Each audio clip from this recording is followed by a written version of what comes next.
mentioned, read a poem about clowns there. Lon Chaney, the horror actor, said famously, "There's nothing funny about a clown in the moonlight." So this is just a little poem called "A Clown in the Moonlight." How we feel about the clown depends on where we see him. A circus or party, no problem, but ringing your doorbell at sundown?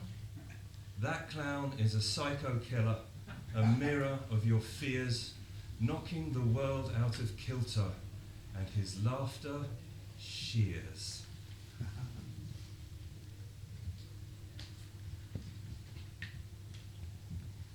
This is a poem called The Splinter. I don't remember when or how it found its way beneath the surface of my skin, loafing on a wooden bench or sliding down the rotten rails above the steps at the station after school was over. But there it was, this spike of pine, this spine of wood, lodged in the softest hidden flesh, the oubliette between my teenage buttocks. Invisible, subcutaneous, immense, a Highlander's caber, a redwood's trunk. What's happened now? What have you done? My mother asked me knowingly as she rose from her knees, loading the wash to watch me limp pathetically inside. I tried in vain to cover up my tears, and though I understand now how she wanted to balance my moans with laughter when I said I was mortally wounded, spiked, defiled, she led me to the bath and ordered, "Soak. I'll be back with a needle once it's swelled." Oh, punctured self, how could I ever crawl back from that, naked, down on all fours, arse in the air, and her beatific poker face behind the gleaming tweezers? Oh, honestly, that tiny little thing?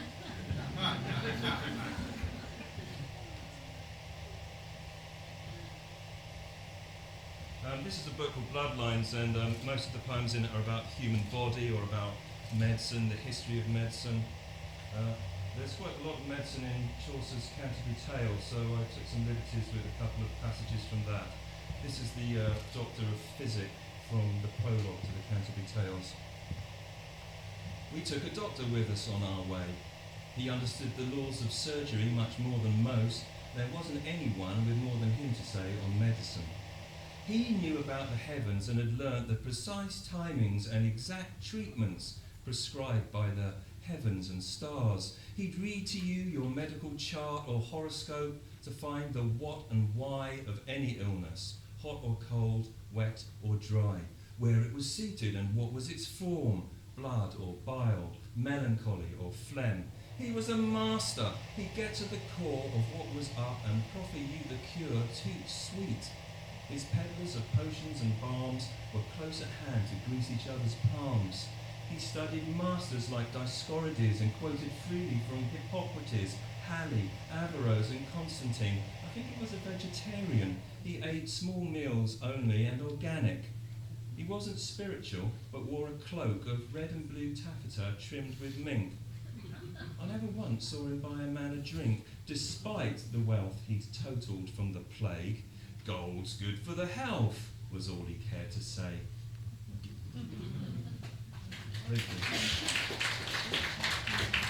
My dad died of motor neurone disease a few years ago, which is, as you'll know, a neurodegenerative disease, and it robs you of lots of things, but it robs you of language as well. So this is a sequence of poems. I'll just read the first one. It's called Public Speaking. My father was a man of very few words, and curiously, a well-versed public speaker. He began every speech with the same old joke. Unaccustomed as I am to public speaking, before launching into his theme, after dinner to the board, a lunch at the club, at weddings, birthdays, parties, funerals, he'd take the stand and roll the old line out. My father was an orator, self-taught. His dog-eared copy of Teach Yourself sits in his scant library. He never was a letters man and was often quiet at home or when on the chatting hard, but publicly he wasn't shy. I think of him the days before a speech, mugging up on helpful tips from Teach Yourself. Practice and rehearse your speech at home or where you'll surely be at ease, in front of a mirror, your family or friends. This duly noted, circumscribed in pencil. Appear relaxed, even when you're not. He's jotted in the margins of a well-thumbed page on building your rapport, which also recommends to tell a joke, unaccustomed as I am to public speaking. After the brain disease began to make greater strangers of his mind and tongue, we picked up only garbled fogs of sound. Squeeze my hand, we used to say, if you can hear us, Dad, then wait in silence for the pressure. We watched him disappear until he reached the farthest point, and though I can't recall his final words, his margin notes will serve. Address your speech to the person farthest away to ensure your voice is loud enough to be heard.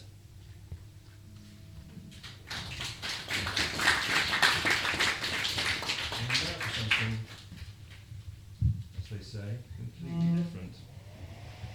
I got involved in a project to do with medicine and waste and water and disease. And inevitably that led me to writing poems about shit. So here's one of those. In my research, I was reading a wonderful little book called The Water Closet by a man called Roy Palmer. And Roy Palmer says, by seeking euphemisms for the WC, we try to deny its existence. But actually, I think the opposite is true. I think by seeking euphemisms for what we all do actually unites us in our humanity. And so this is a poem about that. It's called The Unnameable Taxonomy.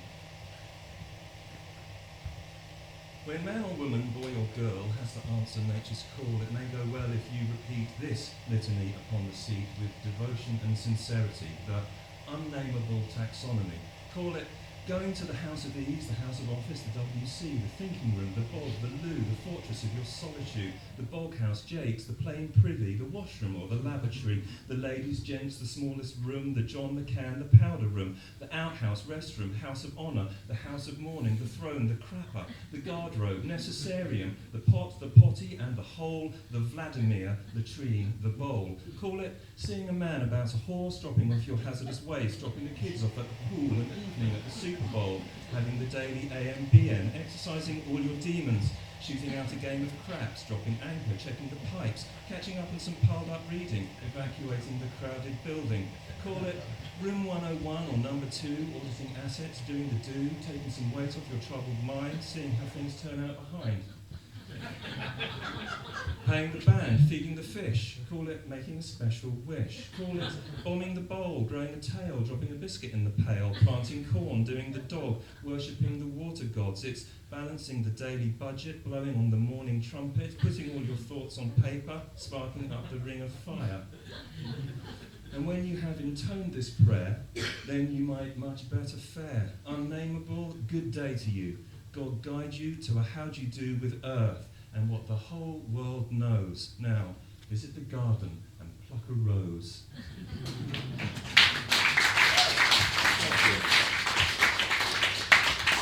My favourite of those is a multiple euphemism, which is Vladimir, which is what they call the loo in Liverpool, apparently, which is Vladimir Ashkenazi, which is rhyming slang for Kazi, which is a euphemism for loo. So I have a little book of poems all about water. I spent quite a lot of time in France, and this poem is set there along the Nantes-Brest Canal. It's got a rather pretentious title. It's called Thoughts About the Wu Wei on the Nantes-Brest Canal. The Wu Wei is a bit of Chinese philosophy that means minimal effort. You know that bit in Star Wars when Yoda says, "Do or do not, there is no try." You know that bit? You see it somewhere. There's like an internet in them as well. Do or do not, there is no try. What he's expressing is the Wu Wei. Don't try too hard. Walking the towpath this Christmas Eve, you see the otter's slinking signature across the track from culvert to canal. in a dark impasto of mud and ditch water. And notice also how the trees' reflections with their balls of mistletoe look more real than the trees themselves, that the water seems serener on the glassy reaches above the weir, where the patient fisherman winds his lure for pike and perch. While there, on the downside, the air is all crash and disorder and rushing boom over the falls and into the fractals of the river's unstillable mind. Chaotic past the gates and calm above. Who can't resist the old saying, like life? And along the same river, I'd like to sit on a weir, and you sit there on the top of the weir. Dragonflies come down and sort of settle on you. Put your hands out, they land on you like little helicopter pads. So this is just a poem about that. It's called Dragonflies at Le Pré, which means the meadow. Dragonflies at Le Pré. The dragonflies are micro-helicopters, Da Vinci's dream of flying machines made real. As they skim the river's skin where we swim in the lake at Le Pré, they're as quiet as the mind on a warm day, as quiet as resting books in libraries, their touchdown as soft as the pages we riffle at the corner while we read. They hang above the weir's film like jewels on the olive skin of a woman bathing by the reed beds. They are living tattoos on her shoulders and forearms, a tiara of light in her hair. As we sit along the falls in the goose-bump currents, we are nothing more to them than a spine of islands in a vast expanse of nothing. They bring us news from the limitless future, from the cavernous and prehistoric past. A dragonfly is the thought that settles as you wake in a strange room and the real returns to you slowly through the shade of some dream. It is that part of you that comes down to the water to drink, returns to the river to play or to pray. A dragonfly is the part of you that dances with the light.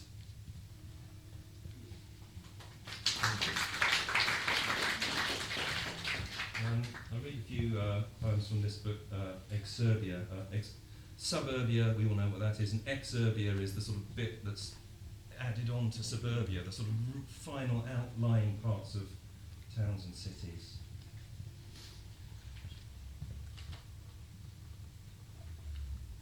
So there's some poems about that, but there's also some sort of nature poems in here, so I'll read one of those to begin with. It's called Crow Wedding. The Crow Wedding is a game that crows play. You may have seen them doing this. Two of them, when they're courting, they fly up high and they drop something, and the partner then dives down and catches it before it hits the ground. And the other crow flies back up, and they repeat this. It's a lovely little ritual. I want to give thanks for the meadow, in the middle of nowhere but here, wrapped up in its hum of events, for the ring of toadstools in the fog of its grass, for the opus of Frisians by the woodwind copse, for the quarrelsome wren burrowed deep in the bush, and the bird call that turns us on our stretch of dirt road, for the whir of the dragonfly on its thistlehead perch, and the badger cubs trowling the friable earth, where the metropolitan ant and the ordered bee have made their impermanent homes, for the caterpillar slung from a gossamer thread, and the clear blades of light through the canopy leaves that somehow slice it free. I want to give thanks for the wedding of crows, two high birds diving down and down upon their dropped, upon their tumbling stone. I lived in Wales for a while back in the day, and I worked with a shepherd, and he had an incredibly hard life. And this is a poem for him. He lived at a place called Gwern-Llatai, and it's just an account of what he told me, really. It's just a little short little lyric poem. It's called Lambing at Gwern-Llatai. The ewes were lambing, and the cows housed in the barn against the snow. When the cold snap finally started to swing, he'd drive out cartloads of their dung and spread it widely on the fields, to lie there on the surface of the world, thin on the ridge and thick in the furrows, ready for the plough. But for now, he laboured nights beneath the universe on iced-up mountainsides, delivering lambs from isolated ewes, the skins of the dead on the backs of the orphans, sleeping in the cab and surviving on tins of fruit and the slow release of condensed milk. He ate peaches and condensed milk in his cab for like 4 days on end, right up on above the snow line in Pen y Fan. This is an autumn poem. Anyone grow vegetables and fruit? Yeah. Lovely thing to do, right? Now's the time of our harvest. This is a poem called After Bottling. All I know of how to turn the harvest in this autumn is little. Stripping the canes of their berries, snapping corn cobs from their stems, wrapped in the shrouds of their husks. All I know of gleaning runner beans, of cutting through the stems of broccoli, or trimming the kale and stipes of chard is little still, but thankfully enough. Of this, however, I am fairly sure. We take the berries from the briar and simmer our conserves. We twist the pumpkins from their vines for pies and lanterns for the porch at Halloween. We pluck the pears and float them in a syrup like specimens in a specialist jar. We bottle the gauges and simmer a sauce. And in this preservation rests the turning in that everyone awaits, which is all we can be sure of in this temporary body that we borrowed from the ground. Before then, I hope I might make some lasting jam, some sufficient preserves, but don't suppose I'll put down in words anything as perfect as the strawberry's heart, the pink shank of rhubarb, or the crown globe of the artichoke. All we can do is ready ourselves and start. As when they opened the king and queen's tomb and found the honey there, fresh in its jar, 10,000 years after bottling. Which was the sort of, I end the poem with that image, but it's what made me write the poem, the fact that they found Egyptian honey in the Pharaoh's tomb, 10,000 years old. Incredible. Just a couple more poems then to finish off. This is a little song, a formal poem called Blackbird. Unwinding in a hammock, balanced, slung between the apple tree and garden shed, they swing where many others must have swung. As the curved horizon turns wine red, where only moments past it shone pale blue, the shifting winds bring neither cloud nor sunshine, but a blackbird's song, a tune mislaid, but one they always knew they knew. It keeps them hanging in its threads, like children trembling on a ladder's rung, the unknown in the gifts a blackbird brings, the echoes of the songs it leaves unsung. I'd like to read a poem from my friend James, who we heard read his wonderful poem of the Red Man's Daughter. We go fishing. We go fishing tomorrow morning, I hope. I catch big fish, he catches tiny ones. And this is called Happiness, it's from James. My father taught me how to catch a fish, and once I had that simple thing in hand, he showed me the pleasures of rising at dawn to hide in the banks of the watercress stream, reeling in dace from the riffles and flats, in tune with the rhythms of solitude and the rustling water rats deep in the rushes. He showed me how to lose yourself in mourning, with rod and reel and tackle, with hooks and weights and inherited floats, coloured wagglers, sliders, long toms, trotters, peacocks, swingers, pike trawls, cork bobs on reed stems, goose quills and chubbers. He taught me that at those hours you exist in the here and now, but at the same time, on every other river you have known, the way one river summonses all rivers, the way a bridge joins one way to another, with happiness's hooked fish in your bag. And I'll just finish with this last poem. On the front cover of the book is this wonderful, I don't think you can see it, it's a bird's nest, a magpie's nest, which is mud and metal objects that the magpie has collected. It's in Glasgow in the Hunterian Museum. The study of birds' nests is called Calliology, and that's what this poem is called. A magpie's dream of twisted sticks and steel, this bowl of twigs, barbed wire and coat hangers designed for hanging shirts or barring thieves, now stuck with mud and gardener's skewers and turned to the purpose of cradling eggs. Perhaps it was the metal's tempting glint or something of its inner architect that made the bird suppose these things might bend beneath the pressure of a well-placed bill, that these collected charms might just become girders strong enough to shore up brushwood and fragile stalks of grass against their ruin. How shall we build our homes? Of what and where? Here comes the magpie's answer on the air. Thank you.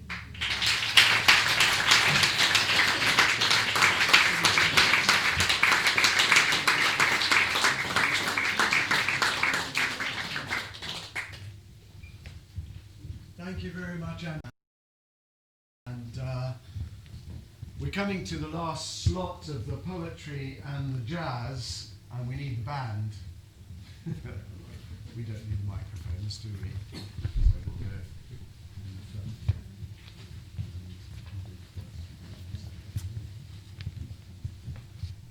I'll wait till the musicians are in place. Up to this point, you've had snippets of jazz and then the poetry. After this, it's all going to be jazz, plus perhaps a little bit more poetry. Oh yes, perhaps that's very good. That was full of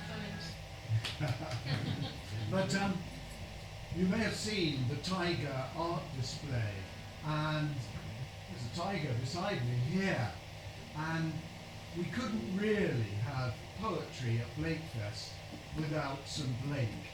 So we're going to finish with the archetypal Blake poem, The Tiger.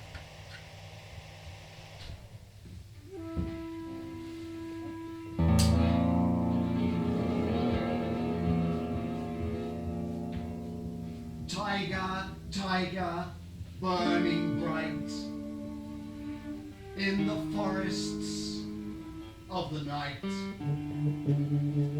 What immortal hand or eye could frame thy fearful symmetry?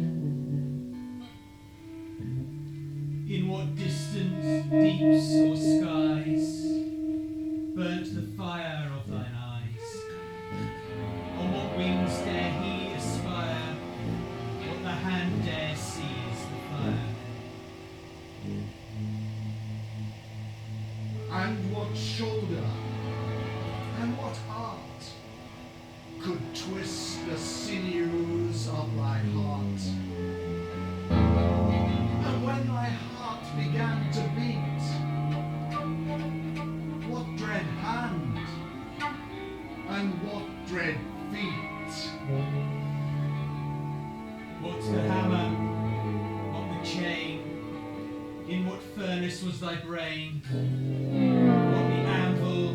What dread grasp dare steady to earth's clasp?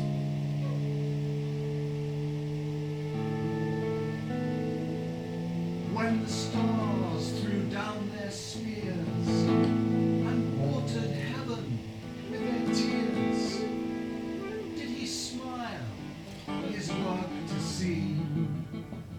Did he who made the land make thee?